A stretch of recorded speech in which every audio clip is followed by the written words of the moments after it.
안녕하세요. 크리스천 영상학교로 운영하는 신목사입니다. 오늘은 중증 정신 분열증이 덮친 소녀를 불쌍히 여기신 하나님이라는 제목으로 말씀드리고 싶습니다. 그러니까 이야기는 지금으로부터 2년 전쯤으로 거슬러 올라갑니다. 아마 그때도 지금처럼 폭염으로 전국이 찜통 더위라고 헉헉거리던 때였을 겁니다. 영상학교 마당에 도착한 10톤 봉고 트럭에서 중년 부부와 어린 소녀가 내렸습니다. 그런데 그 소녀는 첫눈에 보기에도 기이했습니다. 눈이 풀려 있었으며 어머니의 손에 이끌려 통나무처럼 질질 끌려왔습니다. 마치 나무늘보가 느릿느릿 움직이는 것처럼 말이죠. 이윽고 벤치에 걸터 앉은 그의 아버지는 무거운 입을 천천히 떼기 시작했습니다. 중학교에 다닐 때 불행한 사건을 겪은 이후에 딸의 행동에서 무엇인가 잘못됐다는 것을 느꼈다고 합니다. 학교에서 돌아오면 어머니의 한복을 찾아 입고 입술에 새빨간 립스틱을 바르는 돌출 행동을 일삼더니 급기야는 학교 화장실에서 눈이 풀린 지 쉴 새 없이 중얼거리면서 무릎으로 기어다닌다는 담임 선생님의 전화로 다급하게 학교에 달려가야 했다고 합니다. 결국 이 소녀는 학교 수업을 중도에 포기했고 정신과에서 진단을 받아 휴학계를 내고 집안에 틀어박혀 있게 되었습니다.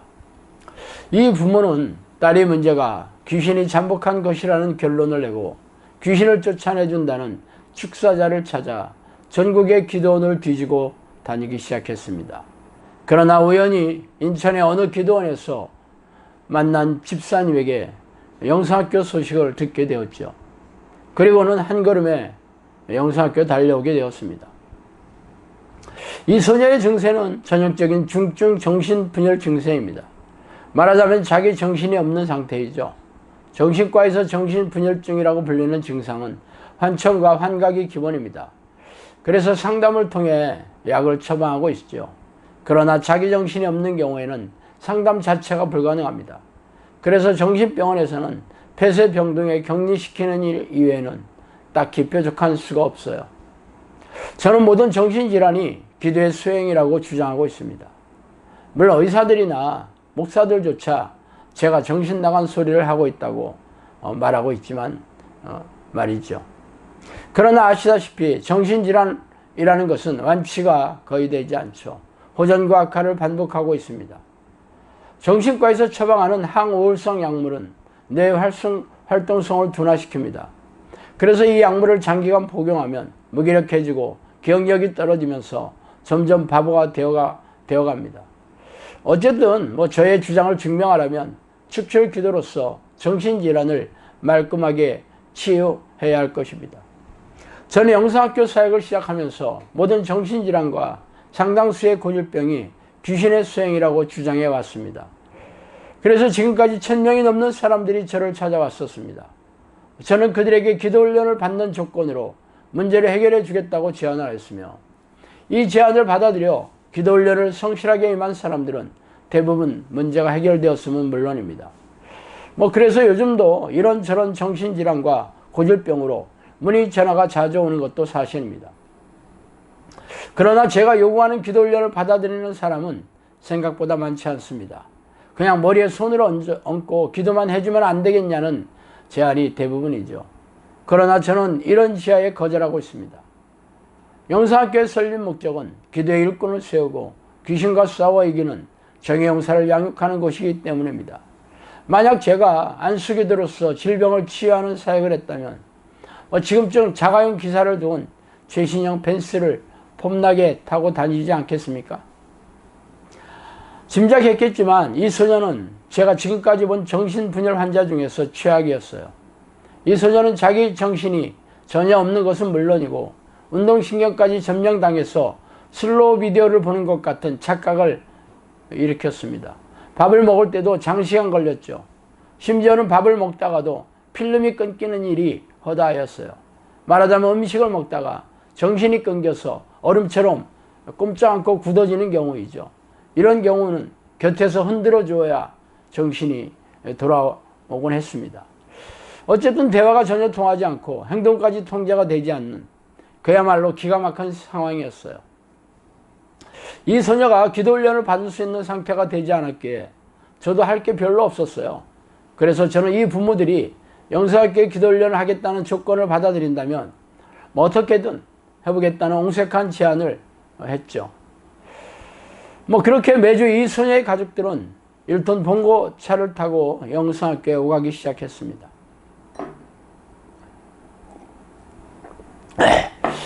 이제 뜨거운 감자는 저에게로 되돌아왔습니다.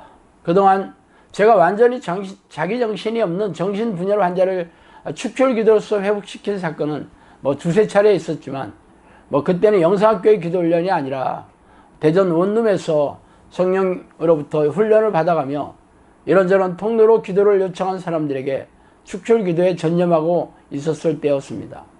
말하자면 그때는 매일처럼 30분가량 안수 기도를 해가면서 축출기도로 해서 회복시켰죠. 그러나 지금은 그런 방식의 기도를 하지 않습니다. 영성학교를 시작한 지 약 1년 동안은 전체적으로 축출기도를 하는 것으로 진행해 왔고 1년 반 전부터는 문제가 해결되지 않은 장수행들의 문제를 해결하기 위해서 전체 축출기도 시간에 제가 그 사람들을 개인적으로 앞으로 나와서 4-5분 정도 손을 잡고 기도하는 방식으로 바꾸었습니다. 그러나 이제는 한 사람을 집중적으로 축출기도를 해줄 수 없는 상황에서 최악의 중증 정신질환 문제를 해결해 주어야 하는 곤혹스러운 상황이 되어버린 것이죠. 그래서 축출기도 시간에 이 소녀를 앞에 나오도록 해서 앞에 나온 다른 사람들과 함께 이 소녀에게 약 5분가량 손을 잡고 축출기도를 해주기 시작했습니다. 그러나 오랜 시간이 지나도 별 차도를 보이지 않았어요.